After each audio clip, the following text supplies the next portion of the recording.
This video is sponsored by Blinkist. Until November 21st, click the link in the description or scan the QR code on screen to get a special 7-day free trial plus 60% off a Blinkist annual premium subscription. Ladies and gentlemen, welcome to The Plain Bagel. I'm your host, Richard Coffin. I recently left the confines of my work-from-home office / YouTube studio to go and enjoy some popular media at the theater with a few friends of mine. Yes, I do indeed have a life outside of this, and friends. And I managed to drag these friends out to come and watch Dumb Money, the finance film based off the book Anti-Social Network that recounts the events leading up to and the controversy around the GameStop stock rally of January 2021, when the stock for this struggling video game retailer reached astronomical levels, only to really have the rally killed by a series of suspicious and unfortunate events. Now, overall, I thought it was a fun movie. It's not at the level of something like The Big Short, which you can definitely see influenced this movie's style, but it was fun. It did a really good job of emulating the online culture around GameStop at the time, Ape Army and all the ridiculous memes that were circulating online. And also had a bunch of random fun facts in there, such as, for example, Steve Cohen, one of the hedge fund managers, owning a massive pet pig. Just kind of interesting tidbits like that. But at the same time, there was some messaging in the movie that I thought was a little odd or kind of silly at times, especially at the end of the film. And I know what you're thinking. Geez, another finance professional here to defend hedge funds and call retail investors dumb money. Shocker, but to be clear, I have no sympathy for the hedge funds or short sellers who lost money on GameStop. But the film really does lean into the really simple narratives around what happened with the GameStop rally when we have a lot more information after the fact about what really went down. So with today's movie review, I'll go over the major plot points of the film, explain the concepts that they touch on but don't really dive into, and also provide some outside information to give some of the scenes more perspective. Obviously, there will be spoilers up ahead, but the film is for the most part just based on the major events of the GameStop rally. So there's not going to be anything that's going to shock many people who kind of followed that whole saga. Now, outside of a quick flash of the future, the movie begins with an introduction to Keith Gill, who, outside of working at MassMutual, posts content online under the alias of Roaring Kitty on YouTube and Deep Value on Reddit, with his latest stock of interest being GameStop, a company that he himself has sunk $50,000 into because he thinks that Wall Street is overlooking the position and that it's undervalued, leaving an attractive opportunity. Another aspect here is that the stock is heavily shorted by companies like Melvin Capital, run by the main bad guy of the movie, if you will, Gabriel Plotkin, based on the real Gabriel Plotkin. Gabriel's been short on the stock since 2014, which just means that his fund makes money whenever that company's stock falls in value. I'll leave a link to a video in the description below explaining how short selling works, but just to save time, it basically involves selling the stock today and then buying it back at some point in the future, ideally at a lower price so that you benefit from the stock falling in value. But as for Roaring Kitty, he starts to gather a bit of a following, namely from more casual investors and traders. In the movie, they highlight 3 particular examples: a GameStop employee who hates his job, a single mother who's working as a nurse and is in a good amount of debt, and a college student couple who are likewise both buried in student loans. And as these people buy in, they sort of start this protest movement against the hedge funds that they're effectively betting against, because they're bidding the stock price up and they're causing companies like Melvin Capital to lose money on their short positions. And eventually this group of retail investors start talking about prompting a short squeeze, with the idea being that because the stock has a lot of short sellers in it, if they push up the price high enough with their own buy orders, they can force some of these short sellers who are taking massive losses as the stock moves higher to have to leave their positions. And because to do so, they have to buy back the stock, they can actually cause this positive feedback loop where short sellers exit their position, thereby buying the stock, pushing the stock price higher, forcing more short sellers to exit, so on and so forth. And while the movie doesn't directly attribute the rising stock price to the short squeeze, we do see the stock take off. It rises again from under $10 to around $100, and later on in the film, even higher. Now, the movie does also briefly mention a gamma squeeze, which Jenny the nurse talks about as being one of the things she's learned from watching Keith's videos. I won't dive into too much detail, but this is when the activity around options trading also prompts a sort of spiraling stock price upwards. Oftentimes, market makers who are selling these things like call options on a stock, which are bets for the stock price going up effectively, when they sell these to retail investors, they also hedge their position by buying the underlying stock. So the idea is that if you see a rise in demand for call options on a stock, that will lead to more stocks being purchased on the market. That will push the stock price higher, which will increase the demand for call options because, again, they're bets for the stock price going up. Now, there isn't really any evidence of a gamma squeeze contributing to the GameStop rally, but I just thought I'd quickly explain that technical term that comes up. So that's the first part of the movie. A bunch of retail investors are sticking it to the man, banding together with their diamond hands, just meaning that they don't plan on selling. They're going to keep buying the stock to push the price higher, encouraging others to do so online. And that's where we kind of start to see the memes and the online forums talking and encouraging each other about this stock. And all of it being much to the dismay of the big hedge funds like Melvin Capital. How much did we lose today? $1 billion. Now, an interesting part to add here is that even though most people call the GameStop rally the GameStop short squeeze, and while there was short covering that happened, meaning that there were short sellers buying back the stock and helping to support the price, based on an SEC report that came out after the fact, the roughly 900% run-up in the stock that we saw from January 19th onward wasn't actually the result of a lot of short covering. Most of the GameStop price appreciation was just coming from investors looking to go long on the position to invest into the stock because it was rising in price. And in fact, most of the buying activity in the last week of the stock's rally, which was really the craziest part of it, was institutional, aka other hedge funds. The reason being that a lot of professional traders deal in high momentum stocks. So as a stock shoots higher and higher, a lot of professional traders get involved there. So while Melvin Capital specifically did suffer as a hedge fund, there were plenty of other hedge funds that made a killing off of the GameStop rally themselves because of their momentum trading. And likewise, there were a lot of retail investors who weren't really in it for the cause behind it, but were just speculating and trying to make money. With some data suggesting that retail investors were net sellers in the last week of the rally,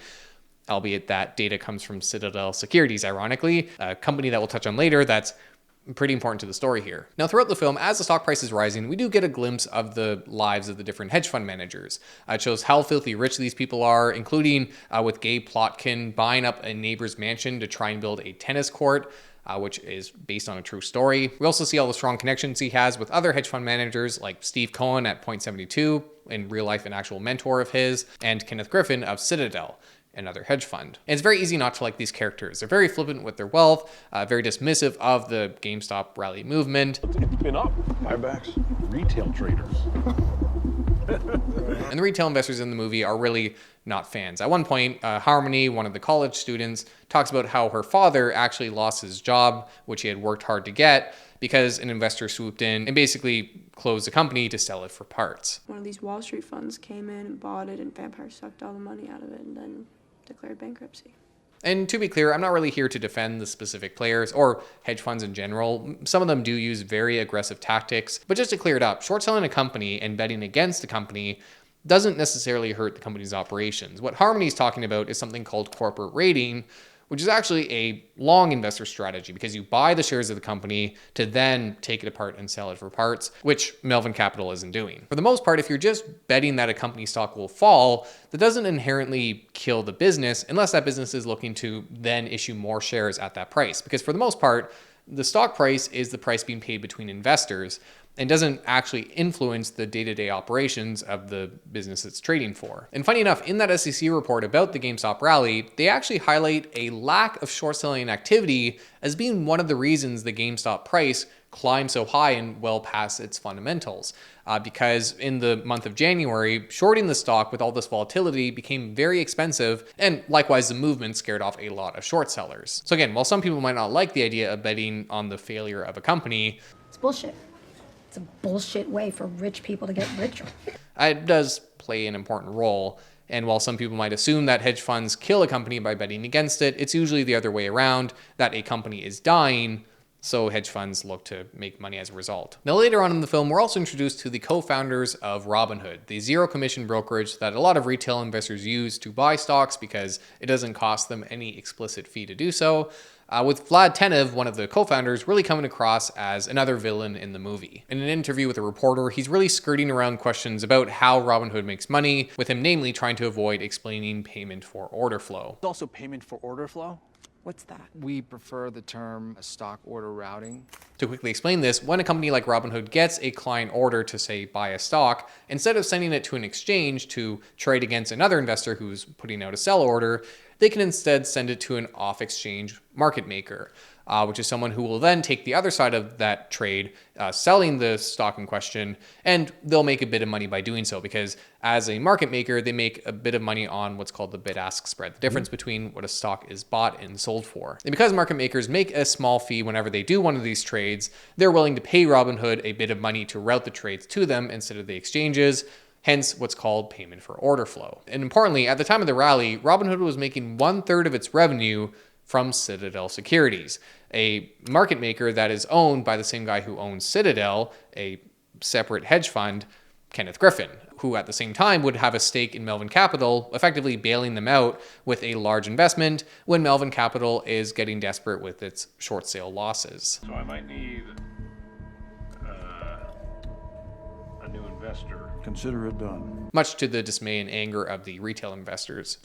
Another goddamn bailout. And all these connections between Melvin Capital, Citadel Securities, and Robinhood really sets us up for the big controversy of the film and, at a higher level, the GameStop saga as a whole. Because as the stock rallies to $347.51 on January 27th close, up over 1,700% from the beginning of the month, on the next trading day, Robinhood freezes buy orders for GameStop, effectively killing the GameStop rally. As for how this happened, the night before, the movie shows Vlad getting a call from an accountant or lawyer, I'm not quite sure, but this person tells Vlad that the NSCC, or DTCC, I'm not sure which one they reference at this point, but that they're requesting a $3 billion deposit from Robinhood, which is more than they've ever had to deposit and is an amount that they simply cannot meet. Now, this is a part that the film really doesn't explain, but NSCC stands for National Security Clearing Corporation, and it deals with the settling of trades for brokers.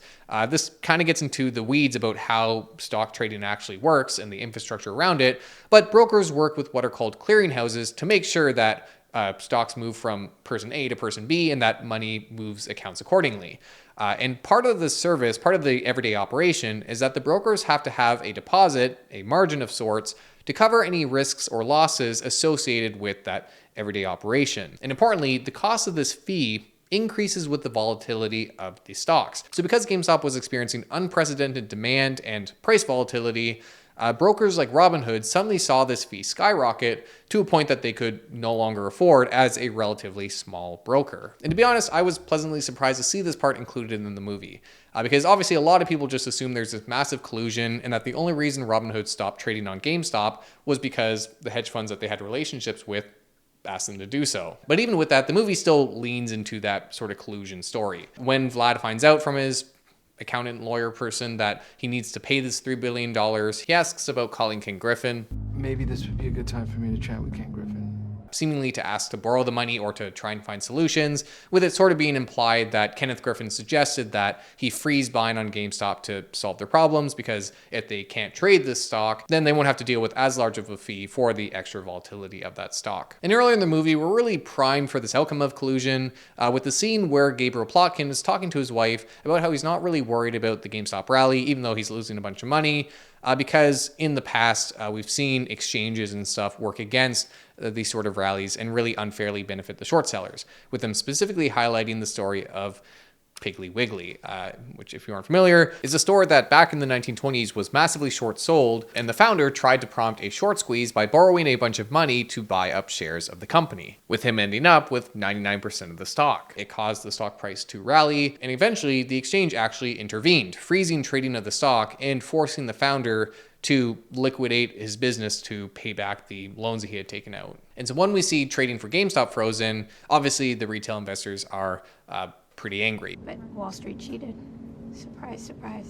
But again, to be an annoying stickler, I want to add a few points here. For one, Melvin Capital did still go under, even with this sort of intervention, if you will. And secondly, while there were clearly material conflicts of interest between Citadel Securities, Robinhood, and its relation to GameStop, given that Citadel, the hedge fund, obviously had an interest against GameStop, I do feel it's important to highlight that Robinhood wasn't the only company to freeze trading on GameStop on January 28th.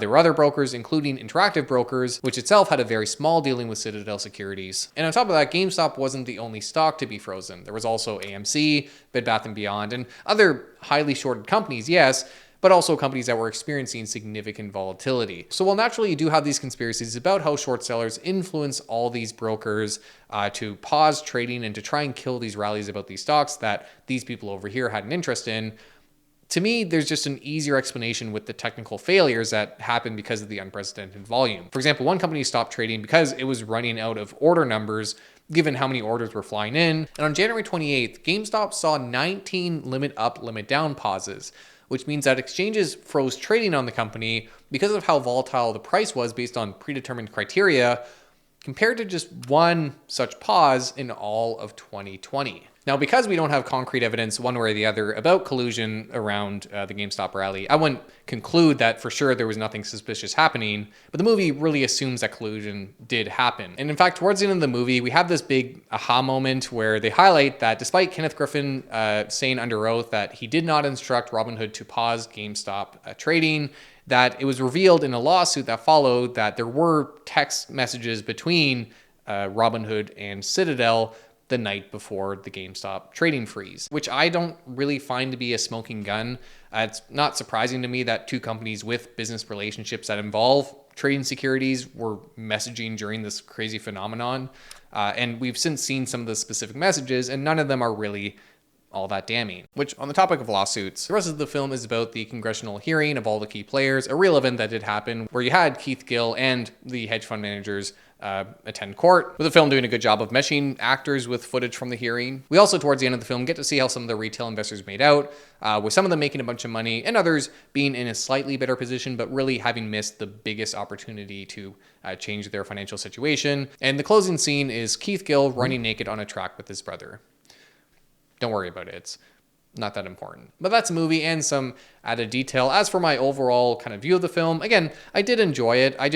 There's some messaging in it I didn't really care for. The whole thing ends on this really triumphant note of, we did it. We showed the hedge funds who's boss. The retail investors banded together, and we made a difference, because now hedge funds pay attention to what retail traders are talking about online.